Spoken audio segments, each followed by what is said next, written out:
Kenya की तरफ से हाल ही में इंडिया के अगेंस्ट एक बड़ा डिसीजन हमें यहां पर देखने को मिल रहा है, क्योंकि इंडिया के और दुनिया के सबसे बड़े बिजनेसमैन में से एक गौतम अदानी को केनिया में एयरपोर्ट बनाने का जो प्रोजेक्ट मिला था, केनिया गवर्नमेंट ने उसे कैंसिल कर दिया है, क्योंकि यूएस की गवर्नमेंट ने गौतम अदानी के खिलाफ ये एलिगेशंस लगाए हैं कि गौतम अदानी ने अपने बहुत सारे प्रोजेक्ट्स के अप्रूवल के लिए इंडियन गवर्नमेंट के कुछ ऑफिशियल्स को $265 मिलियन की रिश्वत दी है। और जब अमेरिका की तरफ से ये एलिगेशन प्रूव किया जाता है, ये एलिगेशन लगाए जाते हैं, तो केनिया की तरफ से इसका रिएक्शन आता है और केनिया की गवर्नमेंट का ये कहना है कि इस तरीके के ऑफिस या ऑर्गेनाइजेशन या बिजनेसमैन या एंटरप्रेन्योर के साथ केनिया किसी भी तरीके का रिश्ता यहां पर नहीं रखेगा। तो ये पूरा का पूरा मामला क्या है और क्या इंप्लीकेशंस हो सकते हैं इसके आने वाले वक्त में भी, इन सभी चीजों को आज के इस वीडियो में हम लोग डिटेल में और आसान भाषा में समझने की कोशिश करेंगे।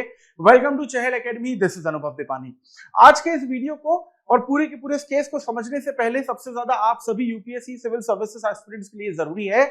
कि हमारा ये जो बेसिकली चहल एकेडमी का स्कॉलरशिप प्रोग्राम है, ये आपकी प्रिपरेशन को और आसान बना सकता है, क्योंकि चहल एकेडमी अपने जीएस के प्रीलिम्स और मेंस के रिकॉर्डेड लेक्चर्स को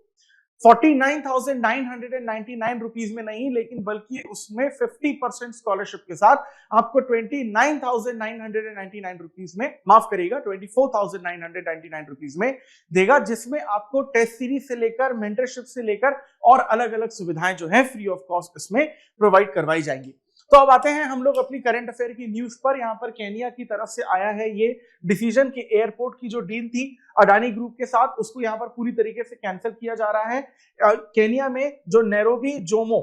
केंयाटा इंटरनेशनल एयरपोर्ट था, उसका यहाँ पर प्रोजेक्ट मिला था गौतम अदानी के ग्रुप को, उसका जो सेकंड रनवे था उसको बनाने का, ताकि बेसिकली यहाँ पर जो पैसेंजर टर्मिनल है उसको और एक्सपेंड किया जा सके। लेकिन केनिया की तरफ से यहाँ पर ये बात आई है कि यूएस अथॉरिटीज ने अडानी ग्रुप के खिलाफ और स्पेशली उनके फाउंडर गौतम अदानी के खिलाफ ब्राइबरी के जो चार्जेस हैं वो लगाए हैं, और कहा गया है कि millions and millions of dollars यानी लगभग $265 मिलियन की जो रिश्वत है गौतम अदानी ने गवर्नमेंट ऑफिशियल्स को दी है। इसीलिए यहां पर बेसिकली केनिया जो है ये प्रोजेक्ट उनके हाथों से छीन रहा है। अब ये तो बेसिकली इशू रहा, लेकिन ये जो बेसिकली ब्राइबरी की बात इसमें की गई है, यहां पर बड़ी बात ये है कि गौतम अदानी के बारे में ये कहा गया कि उन्होंने किसी फॉरेन कंट्री के ऑफिशियल्स को नहीं, लेकिन इंडियन गवर्नमेंट के ऑफिशियल्स को ही यहां पर ब्राइबरी ऑफर की है, जो बेसिकली क्या है कि स्टेट एनर्जी कॉन्ट्रैक्ट से रिलेटेड था। अब ये जो चीज है गौतम अदानी के ग्रुप के अगेंस्ट जाती है वो तो बात है ही, लेकिन यहाँ पर इंडियन गवर्नमेंट की जो इमेज है इंटरनेशनल लेवल पर, इसको बहुत ज्यादा चोट पहुंची है। और ये इंटरनेशनल लेवल पर इस तरीके से दिख रहा है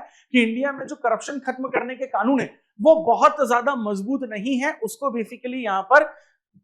मजबूत करने की, अपग्रेड करने की जरूरत है। अब इसमें सीधी सी बात है कि गौतम अदानी के ग्रुप का पूरी तरीके से यहाँ पर डिनायल आया है, और गौतम अदानी के ग्रुप ने कहा है कि इस तरीके के जो एलिगेशन लगाए गए हैं उनके खिलाफ यहाँ पर गौतम अदानी ग्रुप जो है वो लीगली बेसिकली जाएगा। अब अगर हम लोग इसकी अलग अलग इंप्लीकेशंस की बात करें इन एलिगेशंस की, तो सबसे पहली बात यहाँ पर ये आती है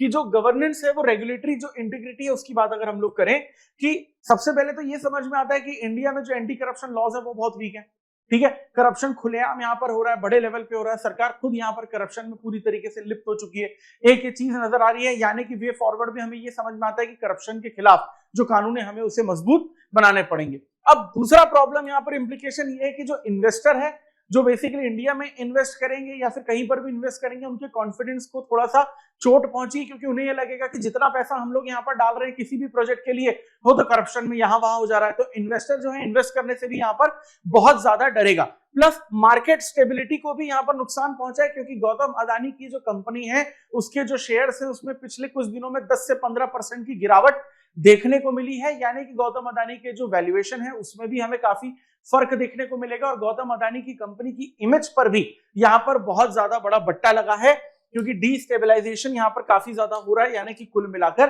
पैसे का नुकसान हो ही रहा है। पॉलिटिकल रैमिफिकेशन यहाँ पर हमें एक और चीज देखने को मिलती है, क्योंकि यहाँ पर जो ऑपोजिशन है वो ये बेसिकली बोल रहे हैं कि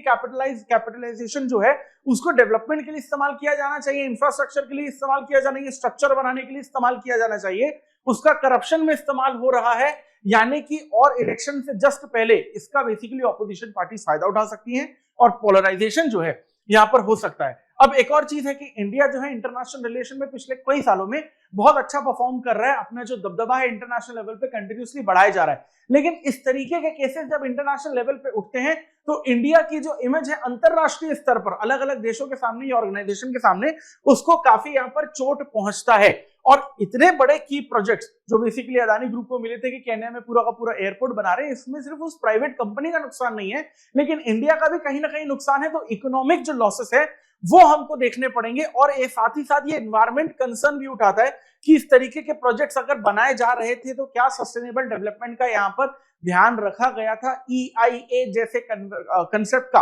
एनवायरमेंट इंपैक्ट असेसमेंट जैसे कंसेप्ट का क्या यहाँ पर ख्याल रखा गया था। अब एक और चीज बड़ी आती है कि केन्या ने जो बेसिकली ये डिसीजन लिया है, उन्होंने सीधे सीधे यहाँ पर जो ट्रांसपेरेंसी है या जो अकाउंटेबिलिटी है इंडिया की और इंडियन गवर्नमेंट की और ऑफिशियल्स की काम करने की, उस पर यहाँ पर सीधे सीधे सवाल उठाए हैं। प्लस इसका इफेक्ट हमें इंडिया और केन्या के जो बायलैटरल रिलेशन है उसमें आगे चलकर देखने को मिलेगा ही, क्योंकि कहीं ना कहीं इकोनॉमिक टाइज के लिए ये इंडिया और केन्या में यहाँ पर थोड़ा सा बेसिकली क्या है खराब हो सकता है। अब इन्वेस्टर का कॉन्फिडेंस शायद इंडिया से तो कम हो लेकिन केन्या की तरफ कॉन्फिडेंस बढ़ भी सकता है, क्योंकि वहां पर गवर्नमेंट ने खुद बोला कि करप्शन को हम लोग यहाँ पर बिल्कुल भी एंटरटेन नहीं करते हैं। या फिर हो सकता है कि कुछ ऐसे इन्वेस्टर हो जो बेसिकली केन्या में ये समझे कि भाई यहाँ की गवर्नमेंट तो बहुत ज्यादा स्ट्रिक्ट हो रखी है, थोड़ा बहुत एडजस्टमेंट भी हमारे साथ नहीं किया जाएगा पैसे को लेकर यहाँ वहां, तो हो सकता है कि उनका कॉन्फिडेंस थोड़ा सा कम भी हो जाए। अब केन्या के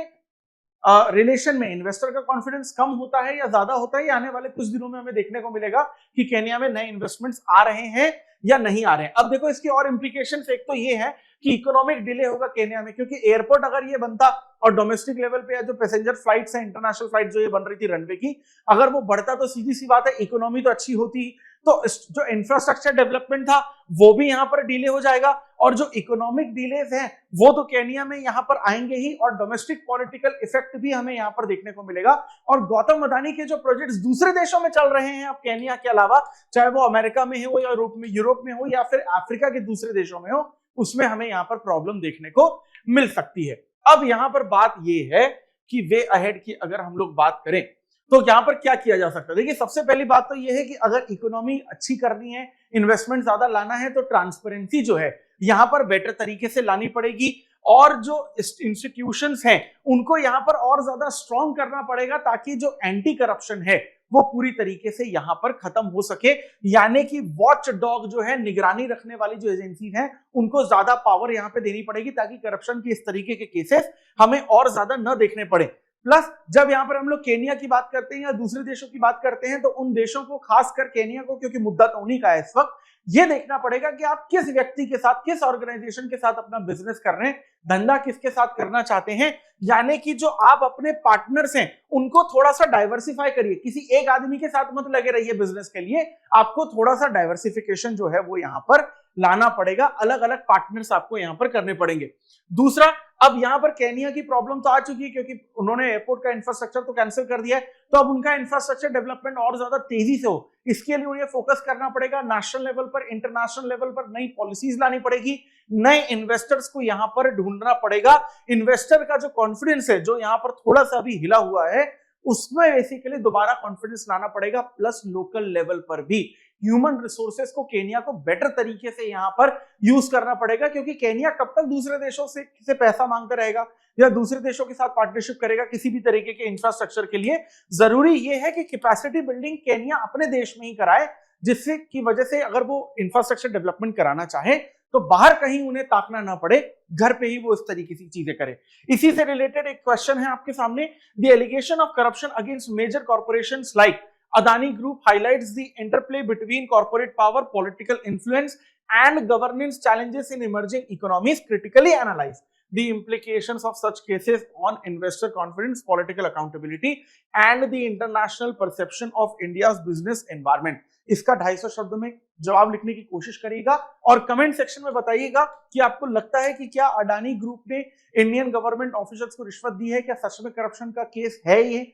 आपको क्या लगता है कि केन्या या फिर अमेरिका जो यहाँ पर एलिगेशंस लगा रहे हैं वो सही है, और अब यहाँ पर इंडियन गवर्नमेंट का क्या स्टेप रह सकता है, इंडियन गवर्नमेंट की तरफ से क्या जवाब आएगा, और गवर्नमेंट और यहाँ पर बिजनेसमैन के जो तार जुड़े हुए हैं जिसका क्रिटिसिज्म हमें इंडिया में काफी सालों से देखने को मिल रहा है, क्या उस पर और कोई नेगेटिव इफेक्ट पड़ेगा? अपना जवाब कमेंट सेक्शन में जरूर दीजिएगा। और इसी तरीके के इंटरेस्टिंग और कॉम्प्लिकेटेड टॉपिक्स को अगर आप डिटेल में और आसान भाषा में समझना चाहते हैं तो उसके लिए stay tune to Chahal academy. और इस पर्टिकुलर केस से रिलेटेड अवेयरनेस को ज्यादा से ज्यादा लोगों तक पहुंचाने के लिए इस वीडियो को लाइक और शेयर करिए, और इसी तरीके के कंटेंट को कंज्यूम करने के लिए do subscribe to Chahal academy YouTube channel. This is Anubhav Dipani signing off. I will see you in the next video. Thank you very much.